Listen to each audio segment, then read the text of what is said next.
नमस्कार, next 9 news nation पे आप सभी का स्वागत। मैं आपके साथ शशांक उपाध्याय। तो पाकिस्तान और तालिबान के ताल एक ही सुर में बजते हुए नजर आ रहे हैं और अब ये तस्वीर पूरी तरह से दुनिया के सामने साफ हो गई है। वैसे भी पाकिस्तान को भारत ने हाल के साल में इतना धोया कि अब वह खुद पाकिस्तान हमारी तरफ देखने से भी घबराने लगा है। जी हाँ, सर्जिकल स्ट्राइक की बात करें या फिर एयर स्ट्राइक के बाद मानो गीदड़ भभकी देने वाला पाकिस्तान को उसकी असलियत पता चल गई। लेकिन अब पाक अपने नापाक इरादों के साथ तालिबान को तैयार कर रहा है, लेकिन वो शायद भारत के जवानों की हिम्मत को भूल रहा है जो पाकिस्तान को उसके घर में घुसकर उठाकर पटक देते हैं। तो सरकार ने अब सैनिकों की भी तैयारियां बढ़ा दी हैं।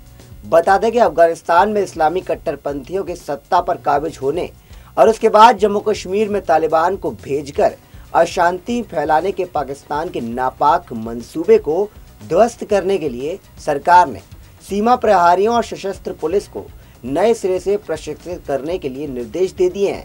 केंद्रीय सुरक्षा प्रतिष्ठान ने घाटी में तालिबान के संभावित उपद्रव पर अंकुश लगाने के लिए उसी की तर्ज पर सुरक्षा बलों को तैयार करने को कहा है। केंद्रीय सुरक्षा प्रतिष्ठान ने कहा है कि पिछले माह अफगानिस्तान पर कट्टरपंथियों के कब्जे का भारत के सुरक्षा हालात पर गंभीर असर पड़ सकता है। इसी के मद्देनजर सुरक्षा बलों और उनके खुफिया तंत्र को रणनीति और युद्ध नीति के हिसाब से अपग्रेड करने को कहा गया है।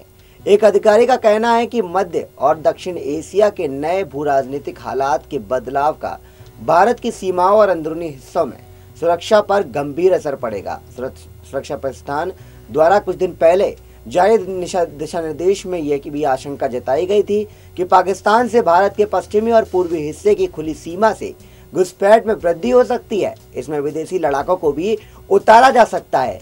केंद्रीय सुरक्षा बलों और उसकी खुफिया शाखा ने इस बात को स्वीकार किया है कि अफगानिस्तान पर तालिबान के कब्जे के बाद पड़ोसी देश की हलचल बढ़ गई है।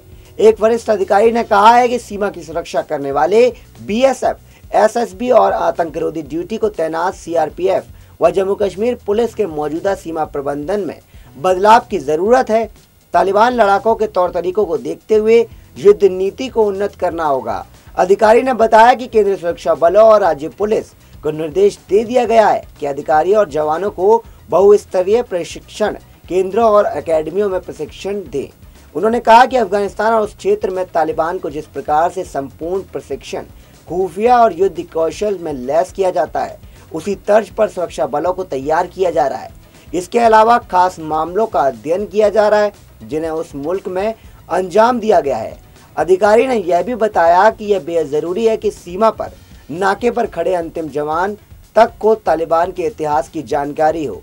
प्रशिक्षण प्रबंधन विभाग में तैनात एक अन्य अधिकारी ने यह भी बताया कि सेना के शीर्ष कमांडर को तो अफगानिस्तान और तालिबान के बारे में काफी मालूमात है, लेकिन वे युद्ध के लिए सुरक्षा बलों या कांस्टेबल में से जवानों की टुकड़ी तैयार करते हैं। ऐसे में उन्हें तालिबान के बारे में अच्छी तरह से जानकारी होना बेहद ज्यादा जरूरी है। साथ ही इस दौरान बताया गया कि जवानों को प्रशिक्षण के दौरान उन्नत विस्फोटक उपकरणों, IED और वाहनों के लगे हुए BVID के बारे में जानकारी दी गई है और जानकारी को और बढ़ाया जाएगा। सुरक्षा बलों के लिए हर जगह पर IED का निरंतर खतरा बना रहता है, चाहे वह नक्सल विरोधी ऑपरेशन हो या फिर आतंक विरोधी ऑपरेशन। लेकिन अब तालिबान और पाकिस्तान से लड़ने के लिए हम अपनी सेना को और ज़्यादा सशक्त बनाएंगे ताकि तालिबान और पाकिस्तान दोनों की गंदी नज़र भारत देश पर ना पड़ सके। इसके लिए जवानों की तैयारी भी लगातार शुरू हो चुकी है। तमाम इससे जुड़ी खबरें हम आपको लगातार देते रहेंगे। बने रहें हमारे साथ और नेक्स्ट 9 न्यूज़ देखते रहें। हमारे चैनल को सब्सक्राइब कर लें और बेल आइकन दबा लें ताकि हर अपडेट हम आप तक पहुंचा सकें।